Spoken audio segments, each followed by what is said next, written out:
And now we'll go to our last speaker on the agenda for this afternoon, a man who doesn't need much of an introduction for this group, but a good friend of the Georgia Dairy Conference. A lot of you know him through his time with Southeast Milk, and you've read some of his newsletters, and he's someone who's been talking to us about the milk markets here in the Southeast for a long time, and we really appreciate his insights and him always making time in his calendar to come down and join us here in Savannah.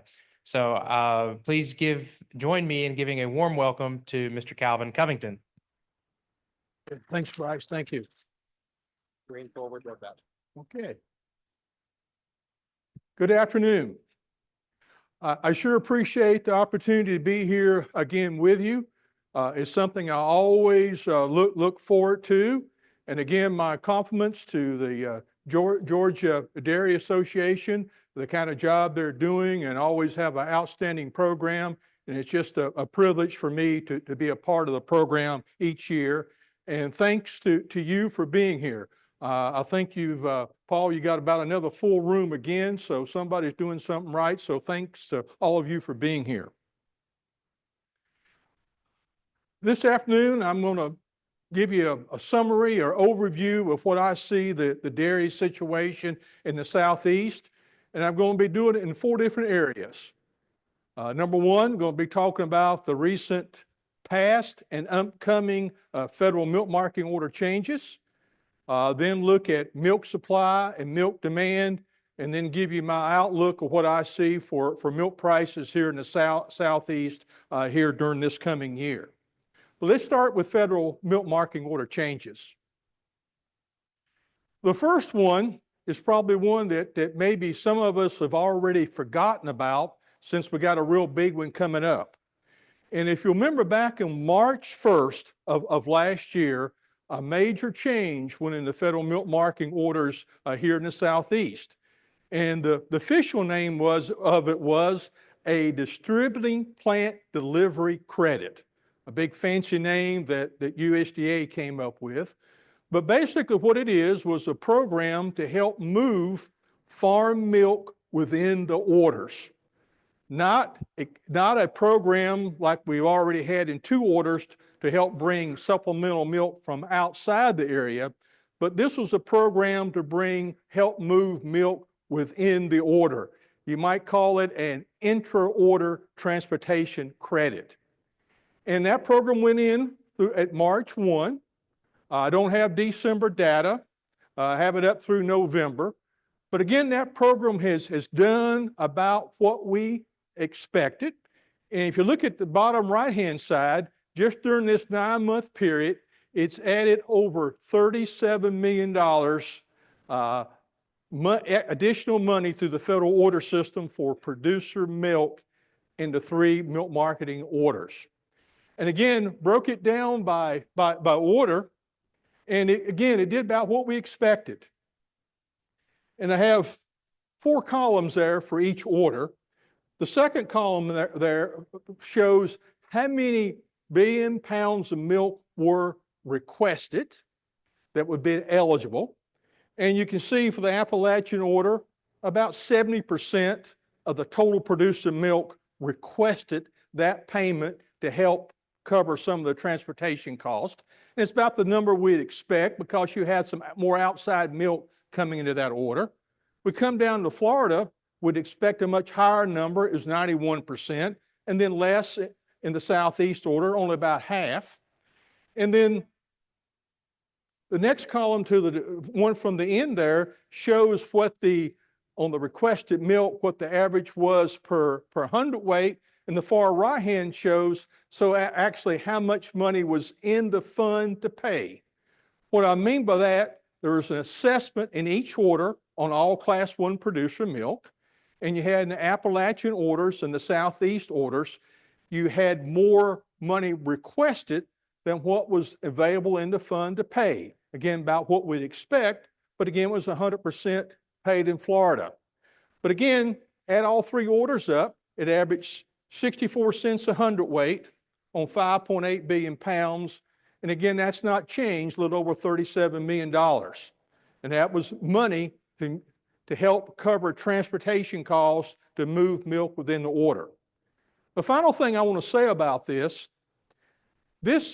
first time any program like this scale in any federal milk marketing order. And what made it happen was that you, dairy farmers, and all dairy farmers in the Southeast worked together to make this happen. It wouldn't happen if, regardless of whether you were whatever co-op you were a member of or independent producer, you're the ones that made this happen, and it shows what working together can do. But again, that program is in the order. Now, let's get to the big one. As you well know, we just been announced the results of the big national hearing that was held. And just to give you a little background on that to show you how long it took. Well, first of all, this is the first national major changes in federal milk marketing orders since the year 2000. And so we're in 2025 now, so that's been 25 years. I will tell you, I was heavily involved in the one back in 2000. I was very much involved in this one. But Stephen, I'll make a projection. I won't be involved in the next one 25 years from now. I think I feel pretty good about that. That shows you how slow the process is. But again, to show you on this process, work putting the proposals together started in 2022. I got involved in it in January 2022. Actually, the hearing notice didn't go out until the middle of the year of 2023. The hearing started in August of 2023, went on through to January 2024. Just a year ago, the hearing ended. Got a recommended decision in July of last year, and implementation is going to go in June 1.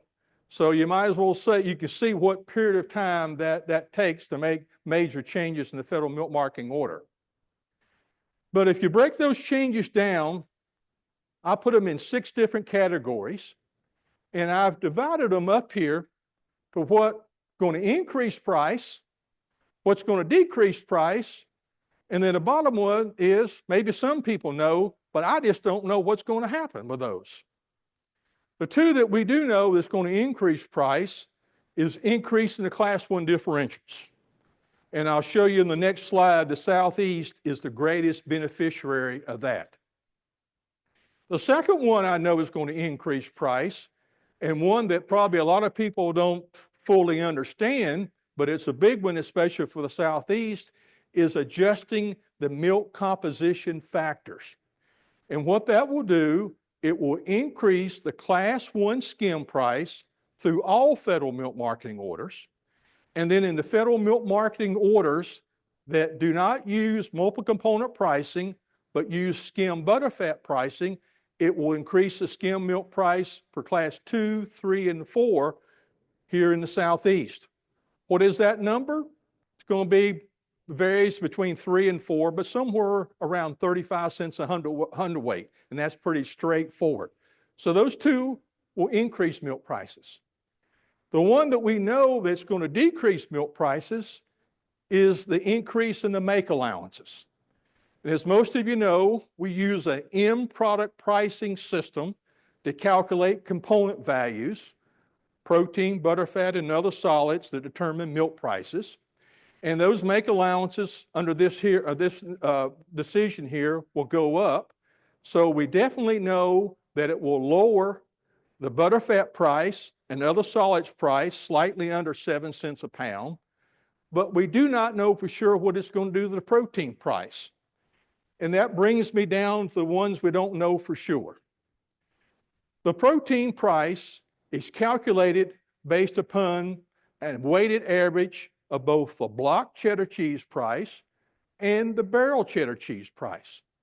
This decision eliminates barrels. Historically, blocks have been higher than barrels, so you would think by eliminating the barrel price, it would raise the protein price. However, during this past year, we've had several months or several weeks where the barrel price has been higher than the block price. So if that's the case, it will lower it. Going forward, we just don't know. You expect the block would be higher than barrel, which would raise the protein price, but we don't know. The other one, returning to the higher of, that's one that all of you are familiar with. In the past, for the last several years, where we use the average of instead of the higher of, it cost dairy farmers, especially here in the Southeast, several $millions. Again, going forward, we don't know.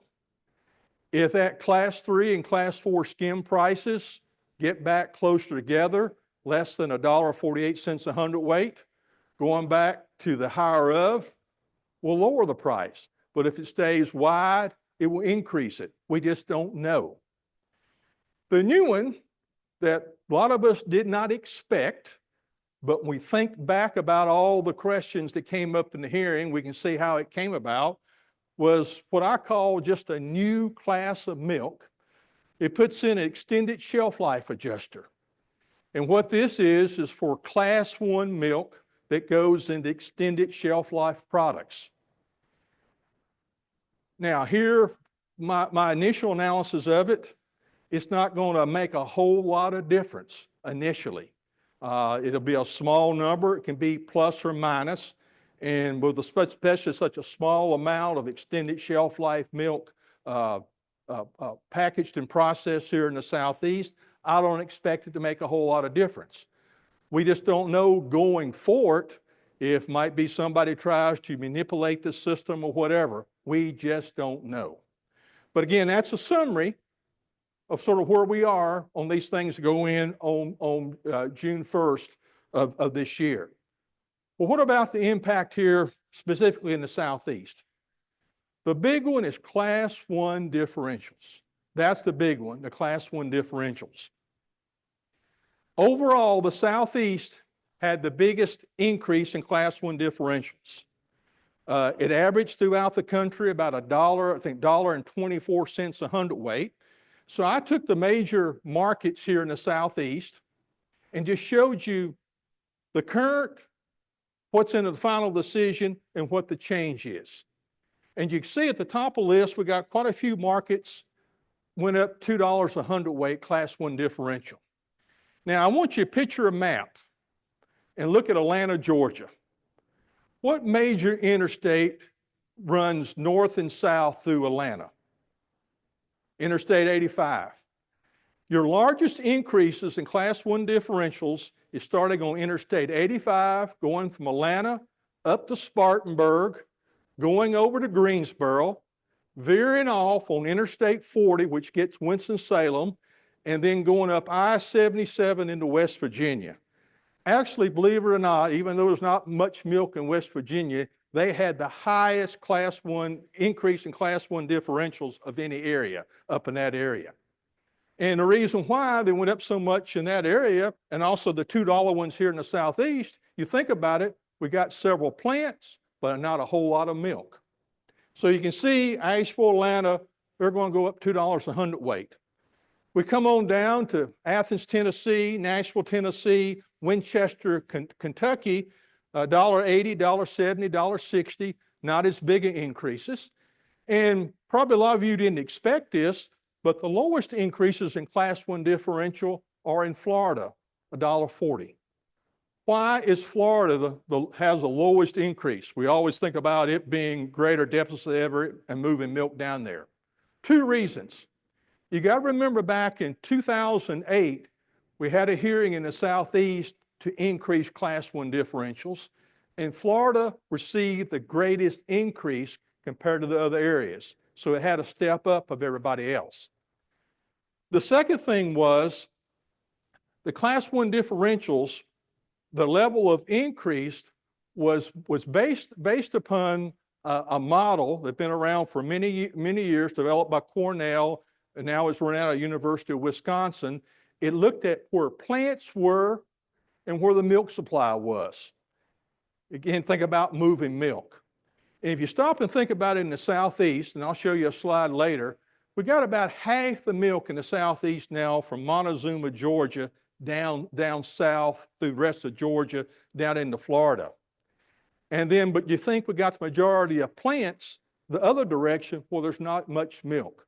So when you think about the model, tries to look at milk supply and where plants are, you can see why the higher increase would be up what I call the I-85 corridor and so forth. Well, what's going to be the impact on your milk check? If any of you have looked at the information that the Dairy Division has put out about how it's going to impact your milk prices here in the Southeast, you'd seen some of this data. And what I did, they did a period from 2019 to 2023 and looked at all the revenue under the current system, and if the new changes had been in place, what that revenue would have been. I just took that number, and whether it was plus or minus, and divided by the producer milk, and come up with a dollar number per hundredweight. But two things I want to point out. This is a weighted average for the whole order at test. At test. So if your butterfat test is above or below the market average, this is going to be different. And also it's a market average. And you've got some places like the Southeast where the Atlanta differential is going to go up $2, but you go in Arkansas, which is still a part of the Southeast order, it's not going to go up as much. So location differentials would have an impact based upon where your milk are going to go. So keep that in mind. And again, this is back 2019 through 2023. And I'm sure all of you have read prospectus, want to sell a mutual fund or sell a stock, and always has on big letters on there, it says, past performance is not an indicator of future performance. So this looks back. So again, we just don't know for sure going ahead. So that's the reason I put the word relative up here. I think it shows the areas of the country, how it's going to impact them, relatively speaking. So you can see in the Southeast, the three orders in the Southeast by far have the biggest gain from these changes, have the biggest gain. Then you go over on the right-hand side, Central order, Mideast order, Northeast order, Southwest, then we start to get into negative numbers. But overall, again, up 26 cents based upon USDA numbers. So going forward, we don't know. But I can almost assure you, because the higher increase in differentials in the Southeast, it's going to be positive for the Southeast orders. But again, that just gives you an overview. And again, this goes in on June 1st, except the milk composition factors are delayed 6 months because of risk management. People might have bought futures contracts. It will go in on December the 1st. Okay, so that's it on federal orders. Just give me a summary. Let's get to your market here. Again, we're a Class 1 market here in the Southeast. And you can see on the combined here, far right-hand side, Class 1 utilization from all orders is going to be about 74%, up just a fraction from what it was last year. Again, this compares to the Class 1 utilization and all federal milk marketing orders this year, 29%. And again, when you look at all federal milk marketing orders, since you have months where milk is not pooled, again, it's sometimes hard to make a fair comparison there. But I want you to go up the top. I want to point out something up here at the top. Appalachian order about 70, about where it stays. Florida's not quite 82. But you see the Southeast order gradually creeping up there, a little over 74%. I'm going to go out on the limb here, Everett, and knowing the changes that are coming place in the total Southeast area, you're going to see the Florida Class 1 utilization and the Southeast Class 1 utilization, you're going to see them converging, getting closer together over time. Again, you'll have to wait and see, but I feel over the next few years, you're going to see those two numbers get closer together. Okay, the big one here, what I consider the big one, your market. What's happening to your market? Now, if you look here at the top, I call it average daily Class 1 disposition. That disposition's, again, a big USDA Dairy Division term, disposition. What do I mean by Class 1 disposition?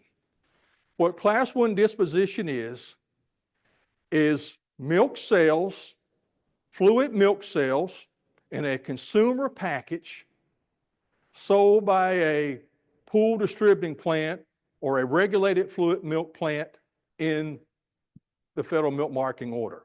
In other words, what's their Class 1 sales or their fluid sales that goes out to consumers. Again, this is an accurate number, comes from the market administrators. Again, it's accurate because plants are going to pay based upon Class 1 and you as producers calculate your milk price. But to me, it's the most important number because it shows what's happened to your market. And to make it a little easier to follow, I put it on a daily basis. And so a little good news this year, ended up 22.6 million pounds of Class 1 disposition a day through all three orders. And again, I want to point out now, you could have plants in the Appalachian order could have disposition in the Florida order or the Southeast order. It can move among orders, doesn't have to stay within that order. Again, looking at the Class 1 sales. The good news this year, yeah, we've been on a big decline, but it only dropped about 320,000 pounds a day compared to last year. So you can see the decline that's been happening, you know, dropped about a third since 2010. Again, dropped about 500,000 the last few years, but at least the decline slowed down a little bit. Now, again, that's not good. And you can see most of it took place over here in the Appalachian order. Florida and the Southeast order came pretty close to holding their own. But again, this is a key number for the Southeast. And again, you know, I've been presenting here for a number of years. I've had this slide or a similar slide, and I'm probably starting to sound, Paul, like a broken record. But this number is the key for the profitability of the dairy industry in the Southeast. You've got to have a growing market if you want to grow. But again, that's where we came out last year. Now, a couple more things about your market. We keep hearing about whole milk sales increasing, which they are. So I was interested, what about the Southeast? And again, when I added up the numbers, I guess it's increased a lot more than what I expected. But in 2024, again, just using market administrator data, if you take all the fluid milk sold in consumer packages, they average 2.38% butterfat in the Appalachian order, 2.38 in Florida, and 2.45 in Southeast. We go back 2010, Appalachian Florida was less than 2%, and just a little over 2% in the Southeast order. A big change in consumer preference, a big change. And if you look at the number here at the bottom, I want to put a dollar number on it, what it impacts you as producers. And what that number means right there is that if we look at use 2024 prices, 100 pounds of Class 1 milk in 2024 in the Appalachian order using the same prices at 2.38% was worth $1.38 more than what it would have been at 1.95%. So the point I'm making here, by that fat going up, that's raised your Class 1 price because fat is a lot more valuable than a pound of skim milk. And the other thing it's done, back when I was more involved in the Southeast, back up in 2000, 2010, you wouldn't believe the number of tanker loaders of cream that were shipped out of the Southeast. And sometimes it was a challenge. And by putting more fat in Class 1 milk, that challenge is decreased significantly. But a big change here in the Southeast. Now, you've heard other producers talk about it. Other speakers talk about it. What about your producer milk? 2 orders averaged over 4% fat last year. Appalachian 4.06, Southeast 4.11, Florida didn't quite get 3.92. And I can remember years that we would have milk rejected because producer milk rejected or farm milk rejected because it didn't meet legal fat standards. And back when I started in this business back in the 70s, when I was a field man for the American Jersey Cattle Club, I had a pretty good market to put Jersey cows, especially in the Southeast, just to raise the fat content ever to make the milk legal. Now, being an old Jersey person, I'd like to say the reason the fat content has gone up is because more Jersey cows are being milked in the Southeast. But I'm going to tell you, there's not hardly enough Jersey cows left in the Southeast to shake a stick at anymore, unfortunately. So you've done this through your genetics and your feeding program, through nutrition programs. And again, as I've talked with a lot of experts in this is not going to stop. We're pretty much moving quickly to where you're going to have Holsteins continuing to milk like Holsteins, but test like Jerseys. In fact, there's a lot of herds out there now that are doing that. Just amazing what you're able to do as far as feeding. Okay, let's get to production. We don't have final production numbers yet for the Southeast, but my projections, the Southeast is going to fall this year a little under 8 billion pounds of milk. Again, when I talk about the Southeast, I'm talking about 10 states, a little under 8 billion pounds of milk, and I think we'll end up, when the numbers come out, somewhere 1,160 dairy farms. But you can see this hasn't changed over years. Peak production back in the 90s with about, it's hard to believe, 10,000 dairy farmers. Now we're down to just about 10% of those. But that's what I look at the production numbers. And when you break down that production in the Southeast, again, it's getting more concentrated in Florida and Georgia.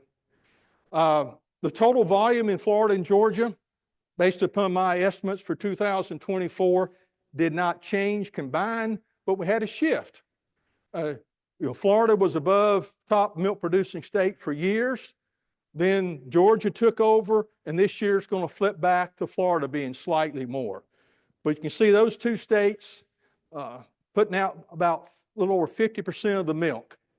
And Paul, or Everett, I guess it was, back when you had the Georgia meetings, membership meetings, they were down in, what was it, St. Simon's Island or Brunswick for several years, somewhere down there, I can't remember. Back around 2004, 5, 6, anyhow, I can't remember. Maybe it's Macon. Anyhow, I made a projection back then, in a few years, Florida and Georgia will be half the milk in the Southeast. And people thought I was sort of off my rocker. Well, you see what's happening. I'm going to make a prediction now, the way things continue to go, and probably by 2030, you'll see those two states about 60% of the milk, the way things are going. Then you see the other 4 states, about the other half, and these other 4 states down here, there's not too much milk left in there. But again, about 400, on a load basis, about 436 loads of milk a day. Now, don't get me wrong where I'm getting ready to stay, but as I try to explain to people about actually how much milk is in the Southeast, and you heard Phil Plord talk about all the growth in cheese plants.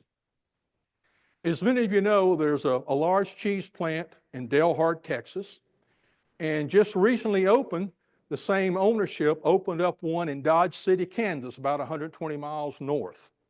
And I'm very familiar with those plants, and I know the volume or potential volume that when they're running full capacity that'll be going in there.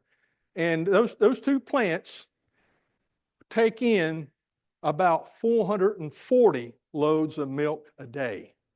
So just put it in perspective what volume of milk that we're dealing with. Okay. Now, this is a slide that I haven't used before, and it's from the Census of Agriculture. Now, I'm assuming most of you were like me with my farm. Back in early 2023, you filled out a 2022 Census of Agriculture. All right. And you sort of wonder what happens to all that data. Well, finally, in February of last year, it came out. And you wouldn't believe the numbers and tables, hundreds and hundreds of pages and tables in there. So I was just wanted to see if it verified what I thought the distribution of farms and milk sales was in the Southeast. So I sifted through that data, and I took the 10 Southeast states and broke it down as they do between herd sizes, less than 100, 100, 500, 500, and 2,500, and over 2,500. And you add them up, you come out with 1,408 herds. And that's pretty much in line with what the herd number was, about 50 more herds in what came out in the 2022 numbers through NASS, but that's at the end of December, and this would have been throughout the whole year. So that number is close. Then it had the milk sales, and the total milk sales was 2.04 billion. But when you break it down, you can see 22 herds in that census, over 2,500 cows, only 2% of the total farms, but they were responsible for 32% of the milk sales. Then if you go up, 118 dairy farms in the next category, pretty wide, 500 to 2,500 cows, 8% of the farms, another 32% of the milk sales. So in 2022 Census of Agriculture, it had 140 farms in the Southeast, 10% of all dairy farms, 64% of the milk sales. And again, this is not much different if you look at the rest of the country. Again, it is getting back, or even might say a little lopsided of the 80-20-20 rule. And then when you think about it, just with personal knowledge, it's pretty close to what's happening here in the Southeast. Okay, summing up, we'll get to milk price, but I just want to sum up supply and demand. So I've had people ask me this question, and I just wanted to give a summary, if I could, Everett, on one page and try to leave you a challenge if I could. Currently, or last year, 1,160 dairy farmers in the Southeast produce about 8 billion pounds of milk. All right. 32 regulated milk plants. All right. Those 32 regulated milk plants put out Class 1 fluid milk, 8.3 billion pounds. And sometimes we forget about this. Class 2. Now, we have a fair amount of Class 2 in the Southeast, but generally it's cream and so forth that goes out to other areas, or milk that's pooled on the order used outside the area. But these 32 plants, some of them make ice cream, sour cream, yogurt, cottage cheese, those type of things. And it was a little less than 1 billion pounds. All right? So, and then if you look at the packaged fluid milk sold using Dairy Division records in the Southeast, it was about 10 billion pounds. So what does that tell us? Well, as I look at it, it tells two things. Number one, if the plants are only putting out 8.3 billion pounds of the Class 1 packaged milk, we got sales at 10 billion. There's some opportunity or room to package and process more milk in the Southeast. The second thing is, it continues to show, again, we're short of milk.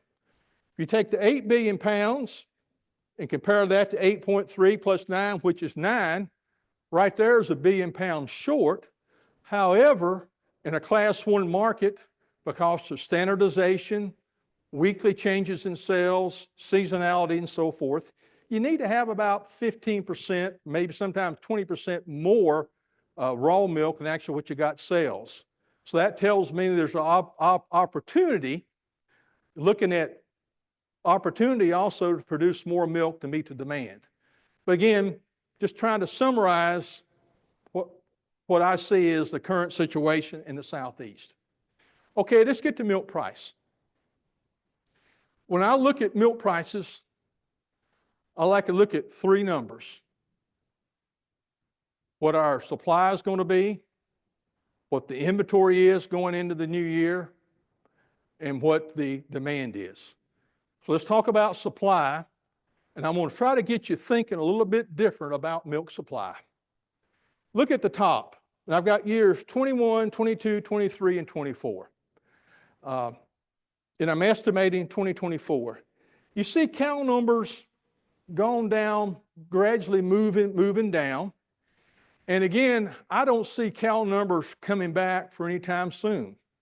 As long as dairy farmers keep using a lot of beef on dairy and the kind of prices that some dairy farmers telling me that they're getting for those calves, I just don't see them go back. And even if you get away from that, continue to use more sex semen, it's going to take a couple years to build the herd back up. So I just don't see cow numbers changing anytime soon. Come to the third line there, milk per cow. If we go back from about 1980 up to 2010, the annual increase in milk produced per cow was somewhere between that 1% to 1.5% every year.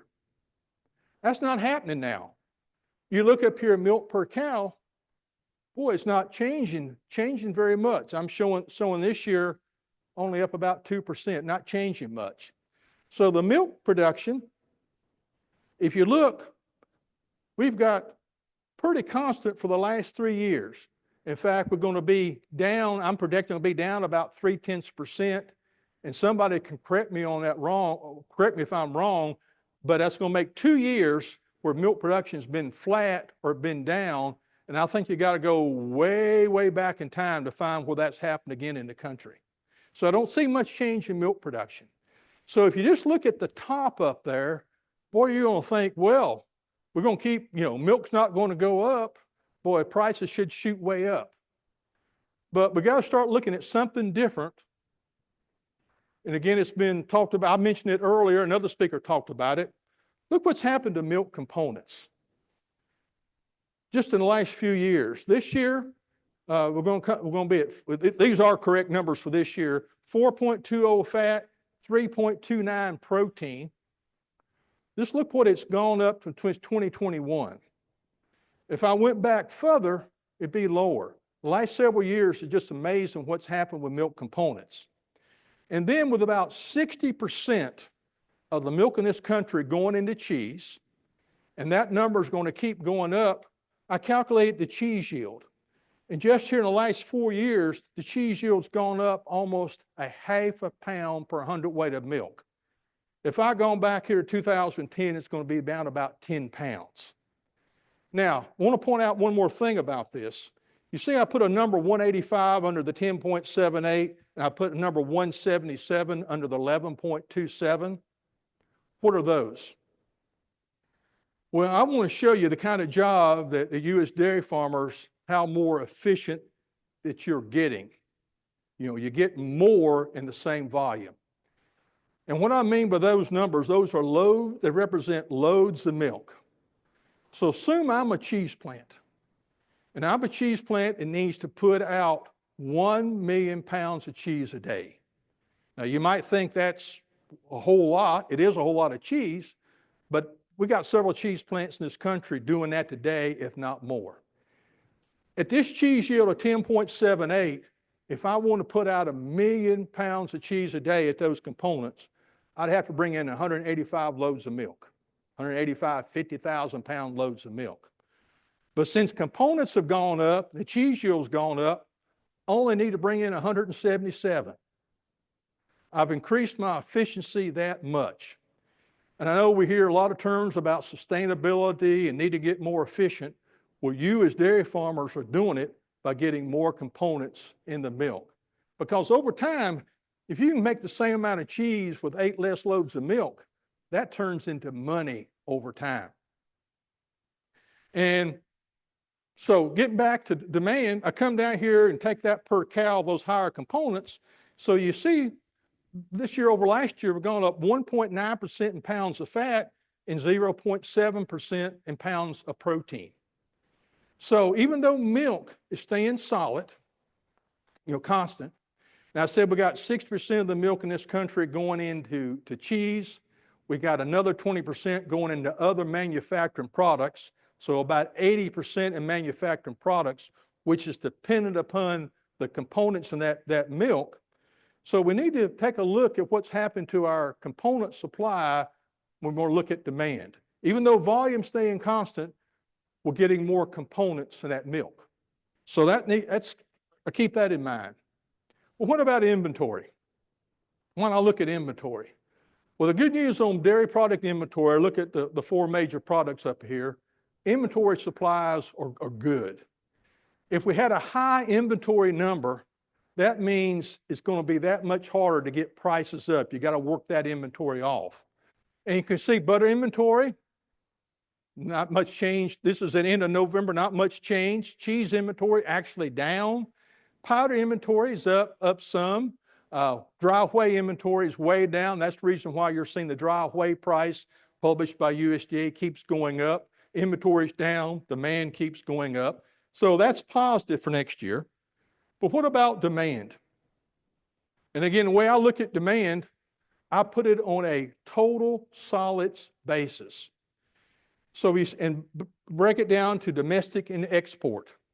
So demand this year over last year, up about 7%, or excuse me, 0.7%. That's lower than the historical average. Been going up, domestic demand a little over 1%. Exports are down for the second year in a row. So total oil demand this year, I'm projecting to be up a little less than 0.5%.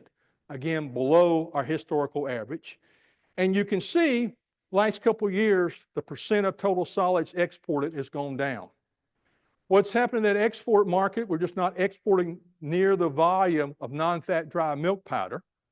We are exporting more cheese, which is a higher value product, but export does add some more volatility of prices. So when I look at prices next year, the biggest challenge I see is demand.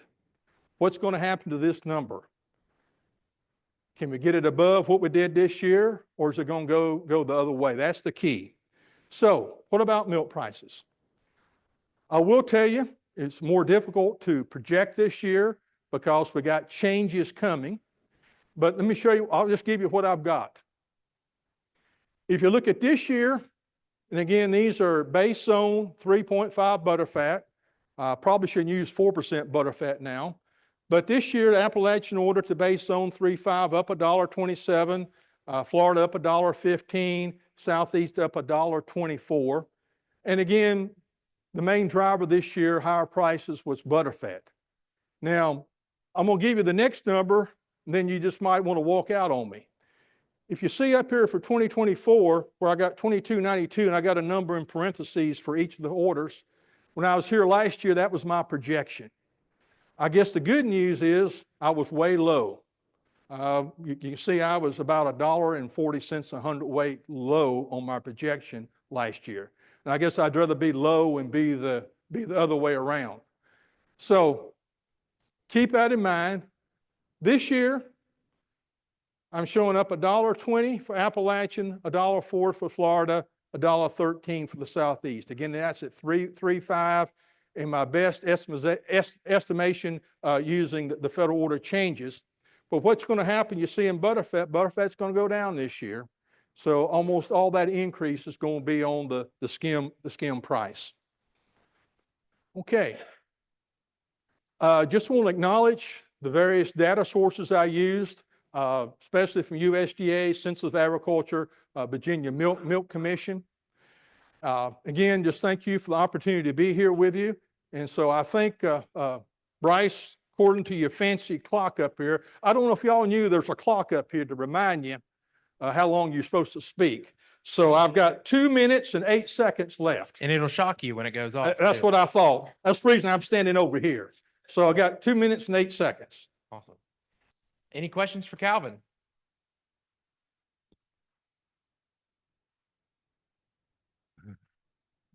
Yeah. I'm never going to let them get by without a question. All right. Why is Georgia outperforming the other 4 states? What is unique for Georgia? Well, I've had several people ask me that question outside of Georgia. And I'm not trying to pick on one area or the other, but you got dairy farmers in Georgia that want to expand, and you have the ability to expand. I think that's the key. And then the other thing, if you look at, again, I'm going to talk about milk production now. If you look at milk production per cow, Georgia, compared to the rest of the country, is made more progress and more milk production per cow than a lot of the other country. But again, I think you've got the land mass, you've got, support, that just more opportunities to expand. And as I tell people in all of your expansion, not to pick up, I'm consider you almost right on the borderline between North and South. But when you get South Georgia, I'm not trying to say anything bad about South Georgia, but your opportunities are limited to do other things there. So to me, it's conducive for dairy. Unless you want to be a pecan farmer, and that take a long time to get started and harvest a crop and so forth, unless you're established. So a combination of things. Okay. Calvin, in your slides, you talked about USDA's impact analysis and going back 5 years and looking at the data that they showed on how the decision would impact price. And obviously you said past performance is not an indicator of future success. How much of that data is skewed by the spread between 3 and 4 during COVID? Well, it's only 1 year out of 5. The biggest thing that skews that data during those years is the spread between block cheddar and barrel cheddar. Because you got several times during those years, you had block quite a bit higher than barrel. To me, that's a biggie. But again, yeah, that did it. I mean, but you think that, especially in 2020, that was a big difference, but it was 1 out of 5. So I would put that second to that block to barrel spread. And that's what the thing going forward is. We just don't know. We just don't know. And if USDA doesn't collect data on the barrel price, we're just not going to know. Yeah. Yes, sir. You talked about the ESL adjuster. Will that fall under class 1, or will it take away from our class 1 utilization if we built an ESL plant? Okay. The ESL adjuster is only on class 1. What's going to happen there, you'll have a class 1 mover skim price that'll be calculated for conventional milk based upon the higher of 3 or 4. And then on the ESL adjuster, what it's going to do, and you almost need a big spreadsheet to show you how it's going to happen. It's going to be go back and look 36 months. 36 months. And so for the current adjuster, for the ESL adjuster for the current month, it'll go back and look at months 36 through 12, 36 previous through 12 previous, and look at the difference between higher of and using the average those up, and then that would be the adjuster to use. Now, for example, in 2024, if I'm going to go on memory, that adjuster would have been minus 30 cents. All right, so that means for average for 2024, the ESL adjuster class 1 skim mover would have been 30-some cents less, but there are some months in there that's going to be plus or minus. Overall, it'll average out. But my concerns were, because this was not proposed at the hearing at all, not proposed at the hearing at all. My concerns is we're creating another class for class 1 milk. Well, the next thing we could have a class 1 price for grass-fed. We could have a class 1 price for organic. We could have a class 1 price for free range. And then there's no definition for extended shelf life. And I can tell you, being in this business for over 50 years, if there's some way to get around or get a federal order, make a federal order regulation work for your benefit, somebody will find a way to do it. And I'm not trying to say something will happen this month or next month, but you could have milk that might be ESL this month and not be ESL next month. We just don't know. But it's there. Another one. Just to follow up on the ESL question, is it foreseeable that, in the future, there could be enough of a difference in the ESL adjuster making the price less that it could encourage more packaged milk to come into some fluid milk areas versus the fresh milk? Yeah. Sherry, I'm going to expand on that a little bit. My biggest issue, you could have unequal raw product cost among Class 1 handlers. That's one of the beauties of the federal order system. Anybody in the same location, you've got, under the order, you got equal raw product cost. And as we have ESL grows, you've got one big new plant coming online, you got 2 more plants are expanding, there could be some months that it could have a price advantage. I mean, the thing is, we just don't know. We just don't know. Yeah.